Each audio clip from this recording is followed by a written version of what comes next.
मांगीलाल बागड़ी राजकीय महाविद्यालय नोखा, डॉक्टर अन्नाराम शर्मा सह आचार्य हिंदी, बीए द्वितीय वर्ष, रीतिकालीन काव्य संग्रह। प्रिय विद्यार्थियों, पिछली कक्षा में हमने कवि देव के अनुभूति पक्ष पर विस्तार से चर्चा की थी।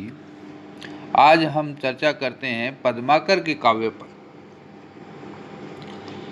पद्माकर रीतियुगीन काव्य परंपरा के अंतिम चरण के सबसे प्रसिद्ध कवि रहे हैं। इनके पिता नागपुर, पन्ना और जयपुर राजाओं के दरबार में रहे थे। जयपुर नरेश महाराज प्रताप सिंह ने पद्माकर को कविराज शिरोमणि की पदवी प्रदान की थी। ये बांदा के निवासी थे। इन्हीं के यहाँ संवत 1810 में पद्माकर का जन्म हुआ। पद्माकर का समय संवत 1810 से 1890 तक माना जाता है। ये भी अपने पिता के समान अनेक राजदरबारों में रहे और इन्होंने अपने विभिन्न आश्रयदाताओं का प्रशस्ति गान किया और उस प्रशस्ति गान में अनेक काव्य ग्रंथों की रचना की।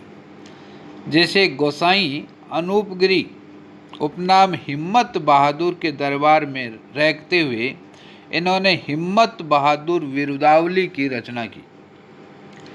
जयपुर के राजा जगत सिंह के नाम पर इन्होंने जगत विनोद नामक ग्रंथ लिखा।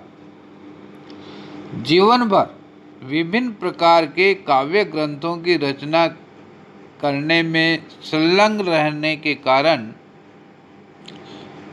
कवि पद्माकर अंतिम समय में विरक्त हो गए और कानपुर में आकर उन्होंने गंगा तट पर वास किया। यहीं पर उन्होंने अपनी सुप्रसिद्ध रचना गंगा लहरी का प्रणयन किया। पद्माकर एक लक्षण ग्रंथकार है। उन्होंने लक्षण ग्रंथ की रचना की है। उनके काव्य में वीर रस पर्याप्त रूप से मिलता है। वे रीतिबद्ध श्रृंगारी काव्य के रचयिता हैं। उनमें भक्ति की धारा भी प्रवाहित हुई है। इस प्रकार पद्माकर के काव्य में विभिन्न प्रवृत्तियां हमें दिखाई पड़ती है। उनकी रचनाओं में हिम्मत बहादुर विरुदावली, जगत विनोद, पद्माभरण, प्रबोध पचासा, राम रसायन, गंगा लहरी, हितोपदेश, आलीजाह प्रकाश और जय सिंह विरुदावली मुख्य है। इन ग्रंथों में से हिम्मत बहादुर विरुदावली और जय सिंह विरुदावली तो आश्रयदाताओं के लिए लिखी गई प्रशस्तियां हैं। हिम्मत बहादुर विरुदावली में वीर रस का सुंदर परिपाक हुआ है और जगत विनोद में रस और नायक नायिका भेद का वर्णन हुआ है। पद्माभरण एक अलंकारों से भरा हुआ एक परंपराबद्ध ग्रंथ है जिसमें अलंकारों का पारंपरिक वर्णन हुआ है। आलीजा प्रकाश भी काव्यशास्त्रीय ग्रंथ है। शेष ग्रंथ धर्म और भक्ति से संबंधित है। जगत विनोद बहुत समय तक काव्य रसिकों और नए कवियों में बहुत प्रसिद्ध और लोकप्रिय रहा। इस ग्रंथ को श्रृंगारकालीन काव्य शास्त्रीय परंपरा का अंतिम प्रसिद्ध लक्षण ग्रंथ माना जाता है। इसमें काव्य शास्त्र के साथ साथ श्रृंगार रस का भी अत्यंत मनोरम और अनुभूतिपरक वर्णन किया गया है। आचार्य रामचंद्र शुक्ल ने इनके काव्य के संबंध में लिखा है कि इनकी मधुर कल्पना ऐसी स्वाभाविक और हाव भावपूर्ण मूर्ति विधान करती है कि पाठक मानव प्रत्यक्ष अनुभूति में मग्न हो जाता है। ऐसी सजीव मूर्ति विधान करने वाली कल्पना बिहारी को छोड़ और किसी कवि में नहीं पाई जाती। इस प्रकार पद्माकर के काव्य में कल्पना शक्ति का प्रकर्ष देखने को मिलता है। इनके काव्य के 3 प्रधान विषय है: श्रृंगार वर्णन, दूसरा ऋतु वर्णन और तीसरा भक्ति। पद्माकर ने राधा और कृष्ण के व्याज से श्रृंगार के विविध पक्षों का भावपूर्ण अंकन किया है। संयोग और वियोग दोनों ही श्रृंगार इनके काव्य में अभिव्यक्त हुए हैं। संयोग श्रृंगार में होली का वर्णन बहुत ही श्लाघनीय है, तो वियोग श्रृंगार में नायिका की जो व्यथा है उस व्यथा को कवि ने बहुत ही मार्मिक ढंग से अभिव्यक्त किया है। नायिका की वियोग व्यथा का वर्णन करते हुए लेखक कवि ने लिखा है: आप ही आप से रूसी रही, कबहू पुनि आप ही आप मनावे, त्यों पद्माकर ताल तमालन भेटिवे को कबहू उठ धावे, जो हरि रावरो चित्र लखे तो कहूँ कबहू हंसी हेरी बुलावे, व्याकुल बाल सुवालिन सो कयो, चाहे कछु तो कछु कही आवे। नायिका की स्थिति इतनी उन्मादिनी हो गई है, इतनी उन्मादपूर्ण हो गई है कि वह अपने आप से रूसी रहती है और अपने ही आप को मनाती रहती है। कभी वह उठकर तमाल वृक्ष को गले लगाती है, बाहों में भर लेती है। कभी कृष्ण के नायक के चित्र को देखकर उसको बार बार बुलाती है और कभी व्याकुल होकर वह कहती कुछ है और उसके मुख से उच्चरित कुछ अलग होता है। इस प्रकार की उन्माद की स्थिति का वर्णन कवि पद्माकर ने वियोग वर्णन में किया है। दूसरा है ऋतु वर्णन। पद्माकर ऋतु वर्णन में कुशल और सिद्धहस्त कवि थे। उन्होंने वसंत और शरद ऋतुओं का बड़ा भावपूर्ण और बिंबात्मक वर्णन किया है। वसंत ऋतु के वर्णन में उन्होंने वसंत को ऋतुराज से उपमित किया है और जिस प्रकार से एक राजा का आगमन होता है उसी प्रकार ऋतुओं के राजा वसंत का आगमन जब जगत में होता है तो किस किस प्रकार से परिवर्तन होते हैं प्रकृति में, उसका बहुत ही सुंदर वर्णन पद्माकर ने किया है। कूलन में, केलिन में, कछारिन में, कुंजन में, क्यारिन में कलिन कलिन किलकत है, कही पद्माकर परागन में पौन हुमे, पानन में पीकन पलाशन पंगत है, द्वार में, दिशान में, दूने में, देश देशन में, देखो दीप दीपन में दीपत दिगंत है, बीथिन में, ब्रज में, नबेलिन में, बेलिन में, बनन में, बागन में बगरु बसंत है। चाहूं और वसंत का ही प्रसार हो रहा है। यह दिग दिगंत व्यापी बसंत का प्रभाव हिंदी साहित्य की अमूल्य निधि है। ऐसा वसंत ऋतु वर्णन किसी अन्य कवि ने नहीं किया।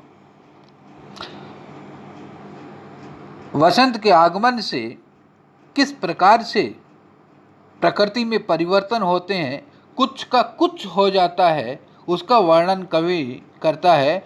और भांति कुंजन में गुंजरत भौर भीर, और भांति कुंजन में, और ही भांति किसी और ही प्रकार से, जो पहले जो चल रहा था उसका कुछ अलग ही रूप अब देखने को मिल रहा है। और भांति कुंजन में गुंजरत भौर भीड़, भ्रमर की भीड़ और ही तरह से कुंज में गुंजार कर रही है। और झौर झौरन में बौरन के हेवे गए, और आमों में बोर भी इसी प्रकार से कुछ और ही भांति फलीभूत हो रहे हैं और ही भांति बोरा रहे हैं। कहे पदमाकर सुन और भांति गलियान छलिया छबीले चल और छवि छुए गए। और भांति विहग समाज में आवाज होती, ऐसे ऋतुराज के न आज दिन द्वे गए। और रस और रीति और राग और रंग ये सब बदल गए हैं, और रंग में हो गए हैं, और रस और रीति और राग और तन और मन और वन वे गए।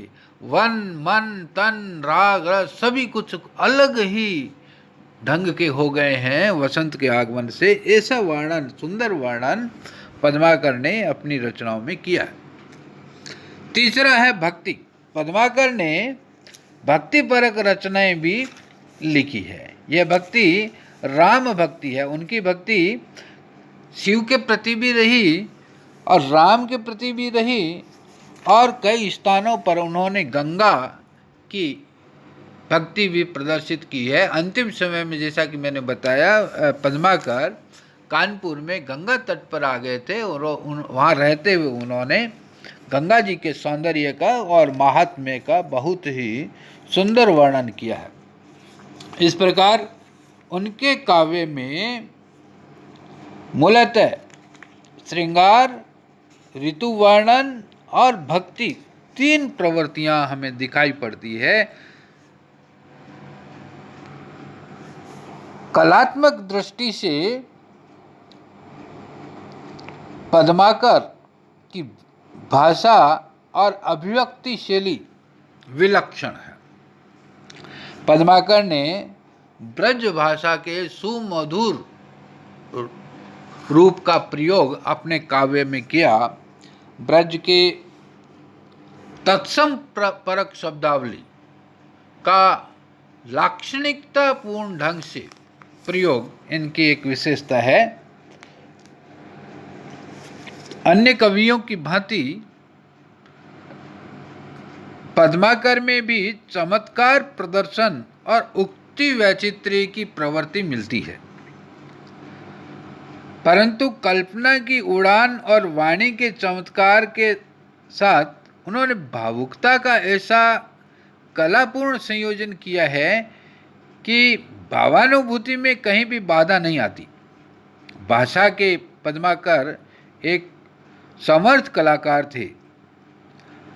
आचार्य रामचंद्र शुक्ल ने इनकी भाषा की प्रशंसा करते हुए लिखा है कि कहीं तो इनकी भाषा स्निग्ध मधुर पदावली द्वारा एक सजीव भाव भरी प्रेम मूर्ति खड़ी करती है, कहीं भाव या रस की धारा बहाती है, कहीं अनुप्रासों की मिश्रित झंकार उत्पन्न करती है, कहीं वीर दर्प से क्षुब्ध वाहिनी के समान अकड़ती और कड़कती हुई चलती है, और कहीं प्रशांत सरोवर के समान स्थिर और गंभीर होकर मनुष्य जीवन की विश्रांति की छाया दिखाती है। जहाँ मधुर कल्पना के बीच सुंदर कोमल भाव तरंग का स्पंदन है, वहाँ की भाषा बहुत ही चलती, स्वाभाविक और साफ सुथरी है। ये ऊहा के बल पर कारीगरी के मजमून बांधने के प्रयासी कवि न थे। हृदय की सच्ची स्वाभाविक प्रेरणा इनमें थी। लाक्षणिक शब्दों के प्रयोग द्वारा कहीं कहीं ये मन की अव्यक्त भावना का ऐसा मूर्तिमान कर देते हैं, भावना को ऐसा मूर्तिमान कर देते हैं कि सुनने वाले का हृदय आप से आप हामी भरता है। यह लाक्षणिकता भी इनकी एक बड़ी भारी विशेषता है। इस प्रकार पद्माकर के काव्य में ब्रज भाषा का सौंदर्य अपूर्व रूप में दिखाई पड़ता है। आलंकारिकता और चमत्कार प्रदर्शन भी इनके काव्य की विशेषता है, लेकिन सर्वत्र लाक्षणिकता का प्रयोग हुआ है। लाक्षणिक ढंग से वर्णन करने में कहीं भी रस ग्रहण में बाधा उत्पन्न नहीं हुई है। मतीराम के समान बिना आडंबर की भाव योजना और भाषा का सहज प्रवाह इनके काव्य को मर्म स्पर्शी बना देता है। नायिकाओं की विभिन्न मुद्राओं और चेष्टाओं के वर्णन में इन्हें बहुत सफलता मिली है, विशेषतः होली के वर्णन में। पद्माकर ने होली का वर्णन करते हुए नायक नायिका के प्रथम साक्षात्कार से उत्पन्न प्रेम का बहुत ही मनोरम वर्णन किया है। इस प्रकार पद्माकर की काव्य रचना एक रस सिद्ध कवि के समान है, किंतु पद्माकर लक्षण ग्रंथकार थे, इसलिए ये रीतिबद्ध कवियों की श्रेणी में आते हैं। इनका जन्म संवत 1730 और निधन संवत 1824 में भी माना जाता है।